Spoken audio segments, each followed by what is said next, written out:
Hey, today on The Culture Shift, we interview the leader of Moms for America, an organization where tens of thousands of like minded moms are working together to save the nation.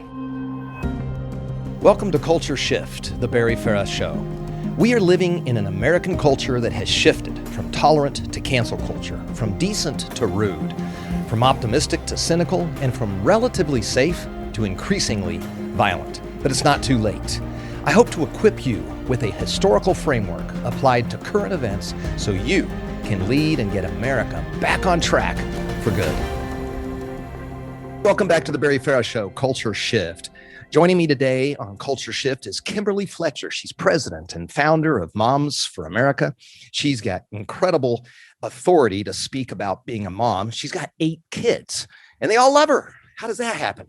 She's a student of policy, especially public policy that adversely impacts moms and their kids. She studied American history, and she's actually one of those people that's read the Constitution. But she's mostly a woman of action. She gets things done. Let me just give you one example. So she was not just actively participating in these town halls, but she's got a real gift of gathering people and inspiring women and inspiring them to engage with passion. So in 2009-10, back when the Tea Party movement was in full steam, she was in charge of running this Dayton, Ohio engagement. And in Dayton, Ohio, there's only about 63,000 women over the age of 18 in total. So in that community, she helped build the Dayton Tea Party to 15,000. That's a bunch. That's an incredible participation rate. So now, Kimberly, before we get into our discussion, people are going to just want to know something. Why are you doing this? I mean, why are you a mom and hosting your own radio show, leading thousands of moms in this ground campaign and all these major events that you run across the country? Why are you so passionate about American history and freedom issues? Why'd you jump in with both feet to help out in 2 presidential campaigns and just throw yourself into this game of attempting to help? It's not a game, but throwing yourself in to fight for freedom. What's your why? Yeah, everybody has that why, right? And it's usually that time when you wake up and you say, wait a minute, things aren't working the way they're supposed to be, and we need to make a difference. My big wake up was 9/11. My husband was stationed at the Pentagon on 9/11, and through a series of miracles, he came home that day. And I remember sitting on the couch that night with my family, and 2 thoughts came in my mind. The first one was, how did this happen? How did we get here? And the very next thought was, never again. And I committed right there on that couch that day to do whatever it took to make sure that my children and grandchildren remain free. And that's really what got me started on this path. That's just so great. Some people in our listening audience are young enough, and unfortunately, in some cases, the education system hasn't been all that great about 9/11 and what it was all about. But just as a quick side note to support your comments here, your husband, Derek, I mean, he was involved with the Air Force for 27 years, and he served in pretty significant capacity as an officer. He helped with combat and presidential protection issues, but he was saved that day when this plane that was guided by terrorists rammed into the Pentagon. You said there was a miracle or a series of miracles. Can you share with us one of those? I mean, what happened? How did he get spared? So it started the day before. And my daughter has asthma, my oldest daughter, she has asthma, and she was having a lot of problems. And so I called the doctor and we got an appointment for her on the 10th. And the doctor prescribed a series of medications for her. When we went to go pick them up, her ID card had expired. And it's the ID card that's attached to your insurance. So I called my husband and I said, hey, on the way to work tomorrow, could you stop at Quantico and get get our daughter's ID card? And he said, well, I've got this really important meeting at 9:30, but he said, if I can get a first morning appointment, I think I can make it. So he called me a few minutes later and he said he got first morning appointment. And then he emailed the guys he was supposed to meet with and said he may be a little bit late, but he would be on his way. So the crazy thing about this that a lot of people don't know is the Pentagon had just gone through the beginning stages of a complete renovation to make it more safe. The Pentagon was built in the 1940s as just a big concrete building, and it was not reinforced at all. And so they were going through, and as they were renovating it, they were going to be putting in the lead windows and the rebar in the walls, and just making it really strong as they were updating it. And what the terrorists didn't know, but what God knew, is that wing had just been finished. No other wing had been done. It was that wing that the plane landed in. And the Pentagon had been reinforced so strongly that it was able to stop a 727 jet at full speed in the third ring. Wow. So that night, there were a couple of other things that happened. He was dropping my daughter off at school when the second plane hit. And then he came home and he called the Pentagon and got an update, said he was on his way. And on the way out the door, he stopped in front of the television, glued to the TV, as most of us were, for about 15 minutes. And then he headed out. Wow. Every single one of those events saved him from being there in the very wing. That's where his meeting was. Wow. In the very wing. In fact, the next day when he went into work and he got an email from the return from some of the guys, some of those guys didn't make it. And he suffered from survivor's remorse for a while. And, and I just told him, I said, God has a purpose for every one of us. So instead of us, asking why you didn't die, how about let's ask God why you lived? Why you lived. And what is the purpose? And together we've really made this a joint effort. And I know it sounds corny, but he really is the wind beneath my wings, and I can do what I do. I believe that, because he's there supporting me. Yeah. Well, thank you, Derek, and thank you both for your service. I mean, raising 8 kids while your husband's active as an Air Force officer can't be easy. And again, hats off to Derek, and thanks for being a part of keeping our country safe. So let's talk a little bit more about you, though, Kimberly. Any observer watching you is going to be able to say that you welcome the media label that's been put on you. And that media label is that you're an unabashed, America-loving homemaker. So can you explain why that's an accurate description of who you are? Absolutely. And I think if more women understood the power of that, they would realize they were too. So when we are making our homes, we are building the foundation for the future of our country. And what America is going to look like in 10, 20, 30 years from now, it's being decided right now in our homes. So when I was creating my home, I was looking at my children and I said, what do I want to create that's going to make these children grow up to be strong men and women, good husbands and fathers, good citizens, and mothers and mothers, fathers, wives, husbands. And that was the foundation that I laid in my home. And I think that's what most mothers want. And while there is a joint effort between the husband and the wife, which is so critical, it's really the mother who's the heart of the home. And regardless of whether or not she's working outside the home or stay home mom or whatever she's doing in her capacities, the most important and influential work she'll ever do, the most patriotic thing that she'll ever do for her country, will be within the walls of her own home. And so I proudly wear unabashed America-loving homemaker, and I will continue to do so. That's great. That's wonderful. So you say that Moms for America educates and inspires women to realize their immeasurable worth and the powerful influence that they can have on society simply by being who they are. Can you amplify on that?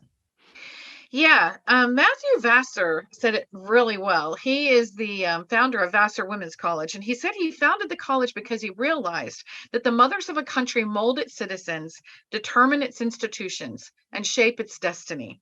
And that little saying, the hand that rocks the cradle, it isn't just a cute little saying. It's an immortalized fact. And I have looked through history, and you can listen to any one of the great leaders. George Washington said he owed all he was to his mother. Abraham Lincoln, the same thing. Even Napoleon Bonaparte said, if France is going to have strong sons, that France will have good mothers. So the society has always been built on those mothers, from Sparta to Rome to Europe. And it is the mothers that help put in the hearts of those boys, those girls, what they're going to be. So the great Good. leaders that came from the foundation of America, it started right with the Pilgrims, those Pilgrim mothers. People don't know this history, and I wish they did, that most of the people who died that first winter in Plymouth were women. And the Right. reason why is because they were the mothers who gave their last bit of food to their children, who laid on them at night to keep them warm. And they're the ones who got sick because they looked at something bigger than themselves, and Mhm. they were creating a vision of the future that they wanted to see, and they were willing to sacrifice themselves to do it. That's what mothers do. And we That is so always have been powerful. the heart of the country. That is so powerful. So you wrote a book, Women, America's Last Best Hope. Uh, Anything in addition to what you just said that you'd like to mention from that book, or any ideas from that? Yeah, so that book, I want moms to understand it. That book was my journey. What Mm. I did is I just kind of sat down and I said, okay, how did I get from where I was to where I am? Because I always felt like I was patriotic. I think most of us do, we pledge the flag, or we used to. We Right. stand for the national anthem, or we used to. We do the fireworks, we go to parades and the picnics, but that's patriotism. Yeah. The difference between being patriotic and becoming a patriot, that's the change that happened to me on 9/11. And I realized the price that freedom, the cost of freedom, and I was willing to pay the price. And so in my book I just kind of outline what moms can do to make a difference in our country and culture today for the long term. Moms and grandmas, women, we are the keepers of the culture. And our society will only rise as high as the bar that we set. It's good. And feminists in this country has lowered that bar way too low, and Right. we need to raise it. We need to raise it high. Everything that's going on in our country, we have the ability to change in one generation. And that's what my book is about, helping empower moms to That's realize, excellent. if you want to have patriots, and raise them in your home. If we want to have statesmen, we need to be them and raise them in our home. Everything that we want, everything that we're facing right now today that is going against us as mothers, we can change by raising the future librarians, the future teachers, the future voters, the future citizens, the future leaders of the country. Everything we're doing in our home is determining that. One generation, and we can turn this around. Outstanding. You're also host of a radio show, and you contribute regularly to townhall.com, The Blaze, and others. You're always writing something. Tell us a little bit about your radio show, Mom. Well, I'm just really grateful to have a voice and to be able to have the various different people on that talk about the issues that we're facing today. And I guess it's we kind of talk about, the things of yesterday, the stories of yesterday, and the issues of today, and how they affect us and our families. And when you make it personal, then it really resonates. And so I'm just, like I said, privileged to have the opportunity to have all these people on and talk about these issues that I care about, because I think most moms care about it as well. And that's what On the Home Front is all about. Outstanding. That's great. Okay, so let's get to some of the current issues that you want to talk about. You recently led an initiative that helped defend against the horrible HR1 going through. Thank you for that. And now you've got several campaigns underway leading up to this July 4th thing. Tell us a little bit about cottage meetings. What are they, and what's your role in that? So to best explain cottage meetings, I'll tell you a story about a woman that contacted me a few months ago. And she said, I have the answer. I have the answer. And I said, great, what is it? And she's a Democrat. She said she's been a lifelong Democrat. She's disgusted with what's going on in both political parties. And I said, I completely agree. So what's the solution? And she said, a citizen's arrest of Joe Biden. And I was like, they have tanks and nukes, right? So, but as I was talking to her, I realized that she really truly believed that solution for our country was to have Donald Trump back in the White House and Interesting. Joe Biden out. And I said, that's the reason why we're losing our country, because we're looking for someone to save us, but we're the ones we're looking for. No one's coming to save us. We need Right. to stand up and save ourselves. Good. And the only way we can do that is figure out who we are. What are our rights? Where do they come from? And how do we effectively exercise them? So back in 2012, our board was meeting and we were talking about, what can we do to put an understanding, a love of liberty and passion for it in the hearts of mothers in 1 year. And it's Wow. an undaunting task. And we've been praying and even fasting about it. How do we do this? God just put it on my heart. And he said, this is what it is. It's called a cottage meeting, and women already know how to do it. And I Interesting. instantly understood what the concept of it. But then what do we do? What do we do in these cottage meetings? And so I just felt impressed that I needed to hold one in my home and I'd figure it out. And so we did. And that first day that I had 9 women attend, all different ages, all different religions. And what connected us together was the stories. So the film Monumental had just come out on DVD. And so I played that. And the whole entire time during the video, they're like, I didn't know that. What a great storyteller. Where do you find this information? Right. And these women who had when they came, they were like, oh, who has time to read? We don't read anymore. And I don't have time to get Right. involved in anything else. Right. And at the end of the meeting, they were like, oh my gosh, what should I be reading? And how can we get more involved? And that's the power of the cottage meeting. Simply by inspiring stories and examples that moms relate to, we share the principles of liberty in a way that instantly resonates with them. And if all Absolutely. they do is meet once a month, by the end of a year, they have more knowledge and understanding of the Constitution and principles of liberty than the majority of elected officials, judges, and attorneys in this country. Wow. And we have Wow. proof. We Wow. don't just say it, we can prove it. That's fantastic. You make time for what you believe in the most. And everybody makes time for something fun or something that they value. And what you're tapping into is that innate desire to contribute in a way that has value and that also has some connection to saving the republic. That's fantastic. So there's issues out there that frighten you, and we agree on these. But I was wanting to let you have a chance to just kind of share what those are. So in public schools, they're attempting to groom our young kids in a way that's really horrible in some ways, pornographic and destruction of innocence and a complete misunderstanding of positive race relations. So why don't you mention one or two of those that you want your listeners to think about that would help encourage some of those women to jump in and engage at even the board level in a school. So what are the things that are, first of all, causing you distress?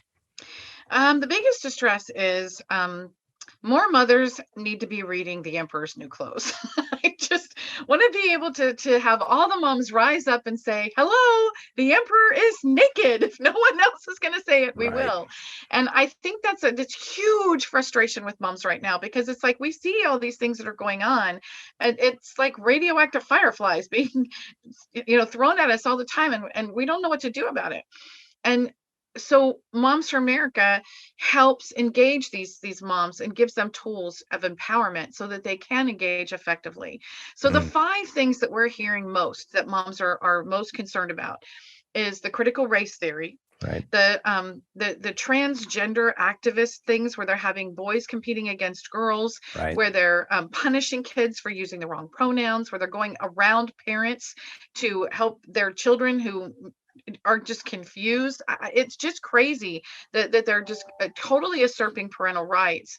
And then there's the comprehensive sex education and the masks. Parents moms are just fed up with these masks. And so we hear that a lot. And one of the things that we've been highly encouraging moms to do is to take over the school boards. So there was, I don't know if you know the story, but in Arizona, just a few weeks ago, there were a whole bunch of parents who showed up at a school board meeting, and the school board was not going to budge on this mask, even though the state and the county, everybody had said, okay, we're going to get rid of the mask mandate. The school was like, no, we're still going to make your kids wear these masks. And so these parents showed up in mass, and they were one after another saying, we are opposed to this, we're opposed to this. And the school board got so sick of hearing about it, they got up and they walked out. But Robert's rules of order are you close the meeting before you walk out, and they did not. which meant the meeting was still open. And so there were 7 parents who were sworn in as new school board members right there on the spot. It was awesome. And we need to do that all across the country. Yes. Parents need to understand that the president of the United States is not the most powerful elected office in the country. It's the school board. And when you have the sheriff and the school board, and they are good, solid, constitutional people who have common sense, you have power in that community. Outstanding. So if you get moms involved in these school boards, do you help them figure out? I mean, that was dramatic, showing up and becoming a board member by fiat in a emergency meeting that was never closed out. That doesn't happen every day. Do you help moms get involved in their local school boards in the more traditional way, where they would run for the post? Or yeah, we do. And those parents who showed up, they had to know what their rights were, how to effectively exercise them. And so that's one of the things that we teach moms. What are your rights? What is the role of the school board? How to effectively interact with the school board? Because one of the problems is moms are showing up, and by the time they get that deer in headlights moment where they realize what's happening, they show up angry, upset, crying, and they just look crazy. They lose their power. Exactly. And they don't realize that for months before they ever caught wind of what was going on, these people with flowery titles and fancy suits and big words and a checkbook have come in and said how great this is. And the decision was already made. Right. So what we encourage moms to do is to be there constantly. And here's the beauty of this. I personally do not have to go to every school board meeting. I just gather, 12, 15 of my friends, neighbors in the school district, and we take turns. And school boards don't meet more than twice a month, and most of them only meet once a month. So you take 1 or 2 turns a year, and then you come back and report. Now, as far as the school board goes, they're just looking and they're just seeing different faces all the time. So here's where the power comes in. Branding. Every single one of those moms wears the same brand. Doesn't matter what it is. It can be Moms for America. It can be Moms for Lincoln County, whatever it is. You wear that same brand t-shirt every time you go, and you become synonymous. And then instead of the decision being made and you being ignored, they're going to start coming and asking you what you think while the decision is on the table. That's good. That is power. Good. Excellent.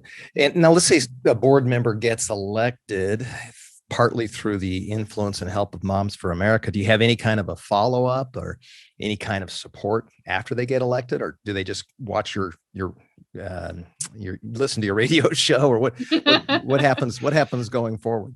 Yeah, it's one of the things that school board members who have gotten elected, who went through our program, have said is that, everybody gets all excited when they elect them.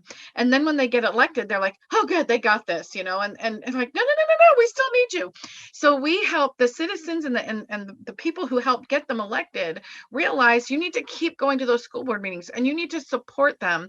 And then we also support the school board members with various partnerships that we have. There's most people don't know this, but there's the National Education Association, the biggest teachers union. They fund a program to train school board members to be good, judicious school board members, when what they're actually teaching them is to be good NEA followers. Right. And so there's a program that is the antithesis of that a friend of mine in Ohio started. Okay. And they teach people how to truly be good, judicious school board members and be responsible. And so that they are there to give them input, help, and support. There's a whole legal team that can give them legal advice on the back end. We partner with Freedom Works and Heritage Foundation, and all of those organizations provide valuable resources to help these school board members be effective and judicious, and also those who are continuing to support them to continue to be engaged in the school board process. That's great. So we get cottage meetings, we get the school boards. I know you're involved in lots of other initiatives right now. Do you want to talk about any of those? Yeah, so we have a big thing that's coming up. Moms for America has been deplatformed, like a lot of organizations out there. We have been completely suspended from Twitter. We have our restricted status. It is a badge of honor. I wear that one proudly too. I had my first banning when I interviewed Rachel Campo Stuffy. I guess. Are you kidding me? I love guess that woman. there's nothing she said that you could have considered banning, except that she spoke her mind and had an opinion. So that's where we're at. Well, Anyway, they tend I to. interrupted you. No, no, it's good. Back to your banning. So you've been banned on Twitter. Yeah, we've been banned. We've been restricted on Facebook. YouTube has been deleting videos and putting us on warning, and we're just like done with it. And the crazy thing is, all the people that they're deplatforming, when it came to the moms, I'm like, I'm hearing from all kinds of moms, just like Rachel, who are having the same situation for simply asking questions about anything. And there's a whole list of things we're not even allowed to talk about. And moms want to talk when they want about vaccines, or, should I get this vaccine? Should I wear a mask? What about schools? I mean, all of these things that are like right in our faces right now that we're reaching out to, we're not allowed to talk about. And so we're like, that's it. We're done with this. And so we are launching a big tech exit on July 4th. And starting June 21st, for 2 weeks, all the way up leading up to July 4th, we are going to have various different real live American citizens who have been deplatformed, who have been bullied, who have been jailed just because they were standing up for freedom and the principles that this nation stands for, that it was founded on. I cannot believe that. Okay, you'll love this one. Last year, we were what did they call us? It was a warning, we were penalized, whatever, because we posted something about the Constitution. Constitution Day, September 17th, was started by an Ohio homemaker. And so we're heralding this Ohio mom who started this, and that's all it was. And they deleted the post and said we couldn't post it. And I was like, it went against their community standards. And I'm like, what standards? The Constitution. So that's the Constitution so, is against their community standards because they can't handle their Constitution. They cannot. So July 4th, we are declaring our independence from tyranny, oppression, and big tech bullies. And we are encouraging freedom-loving Americans across the country to dump or black out your big tech platforms on July 4th and send a powerful message, not just to big tech, but to the entire cabal that is trying to silence us, to keep our vote suppressed, to keep our voices silenced. They are trying to intimidate us. And I'll tell you one thing, you poke Mama Bear, she doesn't intimidate very well. And there's a lot of moms who are rising up and saying, you're not canceling me. Good for you. Now, you do a lot for moms. I'm sure you have a heart for young moms. These 23 to 28-year-old Gen Zers who are new moms, and they have a desire to take good care of their kids. As a general rule, you can't overgeneralize with generations, but psychologists and sociologists tell us that as a general rule, that generation doesn't like confrontation, doesn't want to be engaged directly in confronting. But I think they want to be supported. And in a lot of cases, maybe more so than we are led to believe, they probably agree with you and believe in freedom principles, but maybe just don't know how to articulate it. So how would they get involved? What are your websites? How could you point them to ways they could participate and be supported by Moms for America? So there's a couple of things that, first of all, the Cottage Meeting, definitely get involved in the Cottage Meeting, but they can come to our website, which is momsforamerica.us. Okay. You can still find us on Facebook, but you're lucky if you can actually see us half the time. But we are going to be looking at other platforms. We actually have a presence on every single platform out there. Every time a new one comes up, we make sure that we're on there, but we're not actively engaging in any of them because we can't possibly do them all. So we're waiting to see what rises to the top. But we are still able to communicate through our Facebook, and we have a community there that we are able to talk to moms across the country and find out, what are you dealing with? How can we help you? And you're right, most of these moms, regardless of their age, they care about the same things, because all moms care about the same things. Right. First and foremost, the safety and protection of our children. Second, that they get a good education. And third, they want opportunities for their children to succeed. We all care about those things. So when we focus on that big picture, freedom wins every time. So they can come to the website, they can get engaged in the Cottage Meeting. We have a virtual Cottage Meeting that we launched last summer. That is 12 series, is just 12 1-hour presentations. And then we have we just finished the 16-week Healing of America seminar virtual series. And all these moms who participated, we were going to take the summer off, and they were pleading with us, please don't. We want to do it again. Keep going. And there are more moms joining us. We have hundreds of moms who have signed up. I think that's wonderful. We're close to 400 now, and we have thousands coming to our website to learn more. And everyone has a circle of friends. So if you're a mom or a grandma and you have, your daughters or your neighbors, it doesn't matter what age they are, they're all your circle of friends, and you can bring them together in your own home and hold one of these cottage meetings, and we provide all the resources to help you have an incredible meeting and connect with these moms. That's great. That's wonderful. Well, Kimberly, thank you so much for coming on the show, and I really appreciate it.